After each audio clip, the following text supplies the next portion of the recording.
So now we will study about the reactivity series. Reactivity series is the arrangement of metals showing the most reactive metals at the top. You can see the arrow. Most reactive metal is at the top, that is potassium, and the least reactive metal at the bottom. You can see least reactive metal is gold. Okay, like potassium, sodium, calcium, magnesium, aluminum, carbon, zinc, iron, tin, lead, hydrogen, copper, silver and gold. So gold is the least reactive metal, whereas potassium is the most reactive metal. So this arrangement showing, we call it as reactivity series based on their reaction. Okay, so if you want to learn this reactivity series, you can learn by this.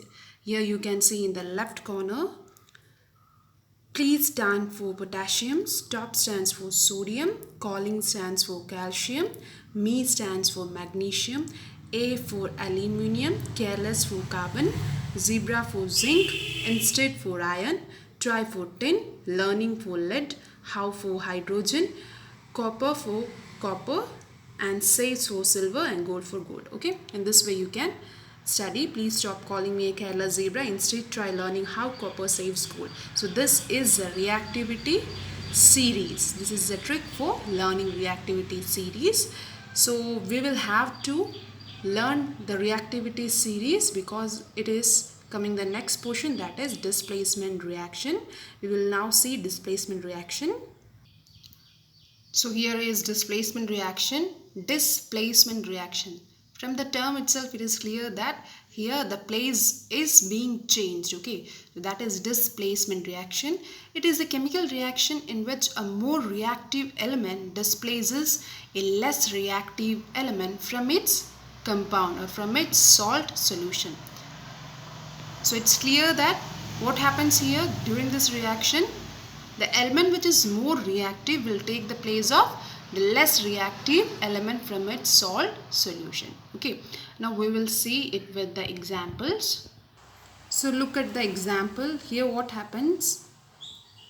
Iron plus copper sulfate. So it will give iron sulfate plus copper. Okay, so here what happens?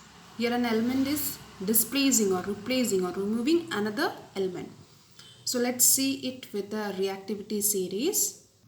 Look at the series once again. So let's see where is iron. You can see iron, zinc, iron, and where it is copper. You can see copper is below. That means copper is less reactive than iron. You can see as our arrow goes up, it's most reactive. As it comes down, it is less reactive. So simply we can understand that copper is less reactive than iron. So since copper is the less reactive, so what will happen?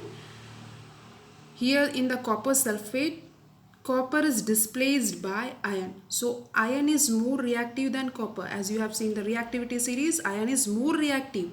So iron will take the position of copper in copper sulfate. You can see. So the position of copper is taken by iron, since iron is a more reactive metal than copper. So what does it becomes? FeSO4. So you can see here it is CuSO4. So copper will be displaced by whom? By iron, and it will be FeSO4 plus Cu. Students, from the examples it will be much more clear. So first examples we have already told. So let's see the another. FeSO4 plus zinc. So here zinc is more reactive than iron. So what will happen? Look at the reactivity series which we have already showed. So just see and tell me. So what will happen? Here Fe in FeSO4, that means here the Fe will be removed and replaced by zinc. So the reaction becomes zinc sulfate plus Fe. Okay, similarly these are the examples.